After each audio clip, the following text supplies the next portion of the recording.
अरे आना वो 1 घंटा हो गया 4 लाख नाम है घर में जो रखे तो वो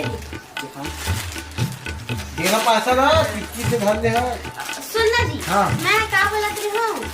ये जमीन देके जात हो वो आदमी ठगी बाकी तोड़ी फिर ओकर ऊपर मेरा भरोसा नहीं हो। भाई जयराम का पैसा कहत रही हो तेरा। अब ये देख मांगत भैया तब एकदम जुटा का घर है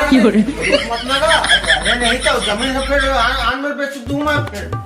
2 लाख रुपए दो तो बाबू तेरा सारा ये तो मुझे पूरा फर्जी दिखा थे सकल। फर्जी ये काम भाई का आदमी 2 लाख उधारी देते ना सोच जाने नहीं तो मुझे साकर देके 10 रुपए ना आदमी काहे की ठोकर तू मत। नहीं मैं का दिया देते तो का 4 लाख लगा जुटा का तक सुन विस्तार से समझान दे तो डौकल 2 लाख रुपए उधारी देत हो कोई तकलीफ कोई दिक्कत मुल्का लौटा बेटा बता लौटा दे अबे 4 लाख ला कोई सखे का नहीं करना सकनी समारू बुधारू के कोठार के बगल में हवा जमीन है ना और रजिस्ट्री कल हुई आना वाला दे देता हूँ 2 लाख ला और 4 लाख ला मैं रखे हूँ ठीक है और कल मैं आवत हूँ रजिस्ट्री में जाबो ठीक है सुनने का ले जात हूँ